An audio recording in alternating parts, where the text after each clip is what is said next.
Hello friends, मैं हूं Ani and welcome to Oxygen Garden Corner. दोस्तों, मानसून अपने सारे प्लांट्स के लिए वरदान होता है, पर हद से ज्यादा कुछ भी अच्छी नहीं होती है। हद से ज्यादा बारिश भी अपने प्लांट के लिए दोस्तों खतरा होती है। खास करके अगर आपके पास कोई डेजर्ट वाला प्लांट हो जिसको ज्यादा बारिश पसंद नहीं है, जिसको आदत नहीं है ज्यादा बारिश की, तो उसकी हैबिट तो वैसे ही है, तो उसको अगर ज्यादा बारिश मिले तो कुछ प्रॉब्लम आते हैं। जैसे अपना ये डेजर्ट वाला प्लांट यानी कि डेजर्ट रोज। इन डेजर्ट रोज में दोस्तों प्रॉब्लम आई है, थोड़ी सी इस टाइम दिखने को मिलेगी। अब वो प्रॉब्लम क्या, कितनी वरी करने वाली है, ज्यादा वरीड होनी चाहिए या नहीं होनी चाहिए, अगर प्रॉब्लम आई है तो उसकी सॉल्यूशन क्या है, यही आज हम बात करेंगे। तो चलिए प्रॉब्लम को देखते हुए अपने सॉल्यूशन को भी ढूंढते हैं। चलिए दोस्तों शुरू करते हैं। ये है, देखिए मेरी डेजर्ट प्लांट को देखिए। अभी पहले प्रॉब्लम को देख लेते हैं। देखिए सारे पत्ते पीले हो रहे हैं, बहुत सारे पत्ते, सारे के सारे नहीं पर बहुत सारे पीले हो रहे हैं। अभी ये पीले होके नीचे गिर रहे हैं, तो हमको क्या, ये एक प्रॉब्लम है, नेचुरल बात तो नहीं है ना। तो देखिए और प्लांट में भी क्या है। हाँ दोस्तों देखिए, उधर उस प्लांट में भी, उधर भी हमें ये पीलापन नजर आ रहा है। हाँ, सारे प्लांट्स में नहीं है, कुछ कुछ पत्ते ऐसे पीले पड़ रहे हैं। जैसे देखिए इस प्लांट में कुछ प्रॉब्लम नहीं नजर आ रही है, पर उसमें है, उसमें है। और ये देखिए छोटा सा प्लांट, इसमें भी है दोस्तों। तो अभी ढूंढते हैं इसके वजह क्या है, क्यों ऐसा हो रहा है। देखिए बहुत सारे कारण होते हैं दोस्तों इसके।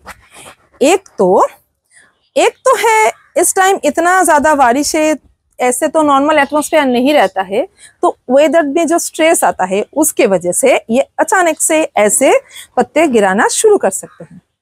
एक नंबर हो गया वेदर स्ट्रेस। दूसरी हो सकती है दोस्तों, अगर आपकी पॉट की ड्रेनेज ठीक ना हो, अगर रूट रॉट हो गया हो तो हो सकते हैं। रूट रॉट क्यों होते हैं दोस्तों, पॉट की ड्रेनेज अगर ठीक ना हो, अगर पानी यहाँ पर जमा हो रहा है तो हो सकता है। दूसरे हो सकता है, तीसरे हो सकता है, रूट रॉट की दूसरी वजह हो सकती है फंगल इन्फेक्शन। हो सकता है फंगल अटैक हो गया हो, बहुत ज्यादा बारिश है, गर्माहट है, तो फंगल अटैक तो हो सकता है। अभी और कारण हो सकता है न्यूट्रिशन। न्यूट्रिशन की कमी की वजह से भी दोस्तों ऐसे पत्ते पीले होके गिरते हैं। क्यों न्यूट्रिशन की कमी होगी, अब क्या है, ये सब ढूंढेंगे। तो चलिए अभी देखते हैं अपने इस प्लांट में क्या प्रॉब्लम आई है। चलो अभी देखते हैं अपने मेरी प्लांट की क्या वजह है ऐसे पीलेपन की। देखिए पहले तो हम चेक करेंगे प्लांट में, प्लांट की पानी तो नहीं रुक रहा है, प्लांटर में पानी तो नहीं जमा है। देखिए पानी तो नहीं जमा है क्योंकि मैंने सिंडेचर को लिया है, पॉट की ड्रेनेज अच्छी है। साथ में मैंने ऊपर ऐसे एक टेबल के ऊपर रखा है जहां से कि ड्रेनेज होल बिल्कुल खुला हुआ है, तो नीचे पानी ड्रेन आउट हो रहा है बराबर में। देखिए कोई भी पॉट में पानी जमा नहीं है, तो रूट स्ट्रेस तो नहीं है दोस्तों। सेकेंड वजह हो सकते हैं, हमने जो कहा था कि फंगल इशू हो गया है या नहीं, हो सकता है फंगल इशू हो गया है, तो फिर हम क्या करेंगे। देखिए फंगल इशू तो नहीं है, फंगल इशू होते तो और एक बात आपको नजर आती, ये जो रूट है, रूट सड़ते, हाँ नीचे का रूट अगर सड़ेगा तो ऊपर की स्टेम में आपको कैसे पता चलेगा। पता चलता है ऐसे कि आपका जो स्टेम है ना, इधर भी आपको थोड़ी बहुत सड़न नजर आएगी। आप देखेंगे कि यूं ही स्टेम सड़ रहा है, तो फिर आपको डाउट होना चाहिए कि नीचे तो कुछ नहीं है प्रॉब्लम, ऐसा होता है। तो मुझे नहीं लगता कि मेरे प्लांट की रूट में कोई प्रॉब्लम है। ओके, अभी बाकी रह गया वेदर स्ट्रेस। हाँ, वेदर स्ट्रेस तो बराबर में है दोस्तों, बहुत ज्यादा बारिश हो रहा है। देखिए कंटिन्यूअसली बारिश है, अभी भी देखिए पानी पड़ रहा था, तो इतना वेदर स्ट्रेस में ये पत्ते अपना गिरा देता है। क्यों, क्योंकि इसकी जो रूट है, ये रूट जब अचानक से इतनी ज्यादा बारिश होगी ना, तो वो पानी लेना बंद कर देता है, तो अपना पत्ता क्या करता है, अपने प्लांट के पत्ते को गिरा देता है। पानी नहीं मिलने की वजह से ये अपना पत्ता गिरा देता है। तो ये एक वजह हो सकती है। एक नंबर वजह तो मुझे मिल गई। अच्छा, दूसरी वजह जो हो सकती है वो न्यूट्रिशन की कमी हो सकती है। क्यों हो सकती है? हमने इस टाइम अगर आपकी जो भी मीडिया हो, आपने जो भी फर्टिलाइजर दिया हो, इस टाइम ड्रेन आउट होकर निकलने की बहुत चांसेस होती है। बहुत ज्यादा बारिश हो रहा है ना, तो फिर यहाँ से हो सकता है निकल के चला गया। और मेरी हालत में तो हो ही सकती है, क्योंकि यहाँ पर जो सिंडर चारकोल है इसमें तो न्यूट्रिशन कुछ रहता ही नहीं है, साथ में हमने जो भी दिया है वो तो ड्रेन आउट हो गया है। अभी इसकी रेमेडी क्या है? चलिए रेमेडी पे बात करते हैं। रेमेडी पे पहले तो हमें क्या करना है, सारे पीले पत्तों को इसके ऊपर से हटाना है। नहीं तो अगर फंगल इशू नहीं भी हुई होगी ना, तो इन सूखे पत्तों की वजह से ना हो जाएगी। अगर नहीं हुई है तो अभी हो जाएगी। तो पत्तों, हर वक्त इन पत्तों को हटा देना है आपको, खास करके बरसात में। और प्लांट में अगर कोई सूखे हुए फूल आपको नजर आए तो उसको भी निकाल देना है, ठीक है।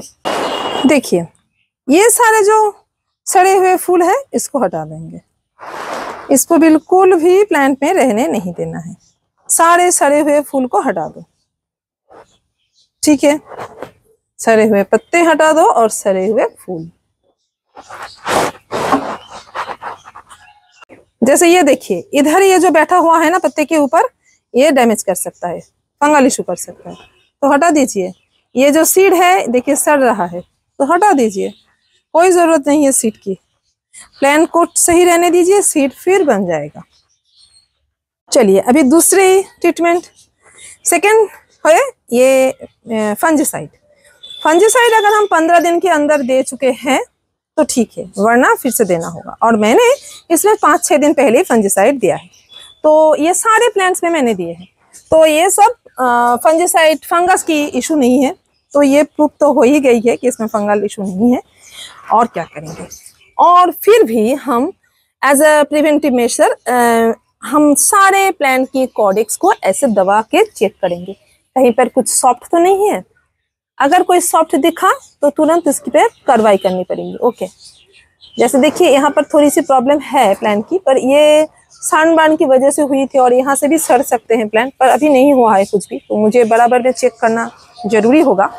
और देखिए इस प्लांट की एक स्टेम टूटा था, उस स्टेम को भी हमने बांध दिया है, टाई कर दिया है, तो अभी ये हेल्दी है, कोई प्रॉब्लम नहीं है इसमें, ओके। ठीक है, देखिए हमने फंजीसाइड का एप्लीकेशन 5 से 6 दिन पहले किया है, तो हम अभी इस वक्त फंगल के लिए फंजीसाइड हम इस्तेमाल नहीं कर सकते हैं। तो फंजीसाइड का इस्तेमाल हम अगेन 5-6 दिन बाद ही करेंगे, 15 दिन कम से कम होनी चाहिए। तो फंगल इशू नहीं है तो हम नहीं कर रहे हैं। अगर फंगल इशू होता, कहीं पर सड़न होता, तो हमको तुरंत डालना पड़ता, 15 दिन हो या ना हो, ओके। अभी आती है तीसरी वजह, यानी कि न्यूट्रिशन की कमी। हाँ दोस्तों, मेरी प्लांट में न्यूट्रिशन की कमी हो सकती है, क्योंकि ये बहुत वेल ड्रेन मीडिया मैंने लिया है और इतना वेल ड्रेन मीडिया में कोई भी न्यूट्रिशन नहीं रुक रहा है, तो बह के नीचे चला जा रहा है। और ये जो मौसम है, हर वक्त बारिश हो रहा है, तो मैं इसमें कुछ दे नहीं पा रही हूँ, ओके। तो हमको इसमें कुछ देना तो जरूर पड़ेगा, फूड।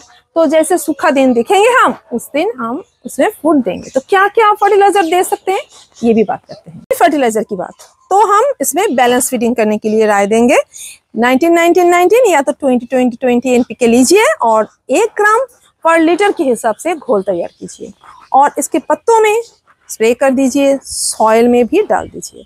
पर देखिए इस टाइम तो पानी से ये बिल्कुल भरा हुआ है, तो इस टाइम की जरूरत ही नहीं है इसमें कुछ देने, पानी दे नहीं सकते हम।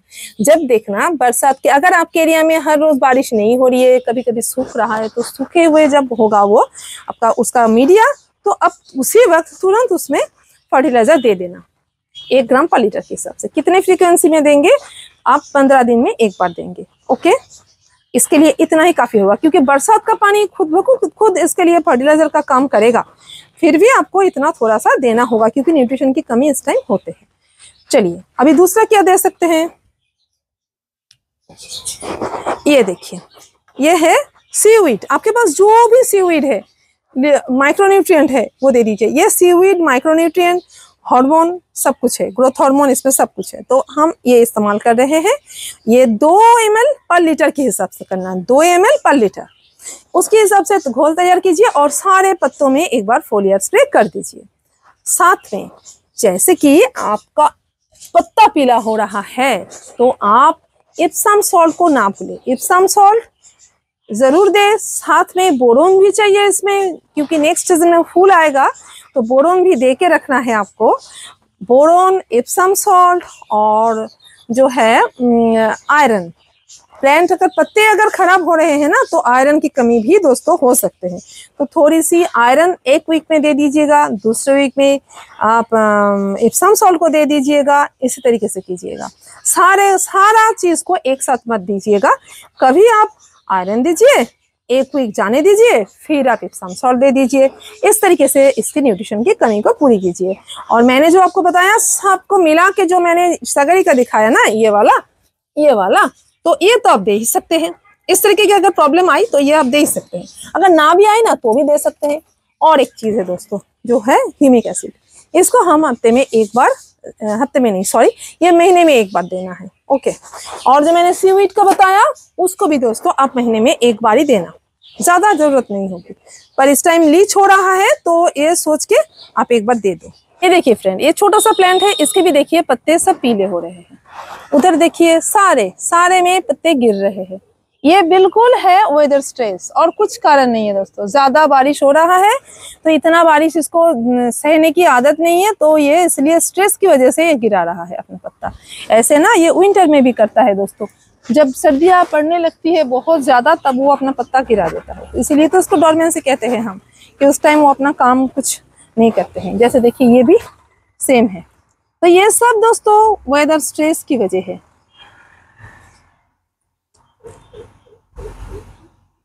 कुछ ना सोचे। तो फ्रेंड्स, मेरी प्लांट का साथ क्या हुआ है, डायग्नोसिस क्या हुआ, उसकी प्रॉब्लम क्या है? उसकी प्रॉब्लम है वेदर स्ट्रेस, यानी कि ये जो इतनी मानसून है इसकी वजह से थोड़ा सा स्ट्रेस आया है इसको, और कोई प्रॉब्लम नहीं है। तो फिर मेरी प्लांट बिल्कुल खतरे से बाहर है। उसमें ना ही कोई फंगल इशू है, ना ही कुछ और बात है। ये वेदर स्ट्रेस है, ये निपट लेगा, इससे कुछ प्रॉब्लम नहीं आएगा। तो मुझे इस टाइम मेरे प्लांट पे कुछ नहीं करना होगा। बस प्लांट को सरफेस को साफ रखना है, साथ में थोड़ा सा फंजीसाइड हर 15 दिन में देना है। और हाँ, न्यूट्रिशन की कमी थोड़ी सी हो सकती है, पर ऐसी इतनी भी नहीं है कि पत्ते येलो हो जाए। इतनी न्यूट्रिशन की कमी भी नहीं हुई है। पर हम बैलेंस में सारे फूड जैसे देते रहते हैं वैसे देते रहेंगे।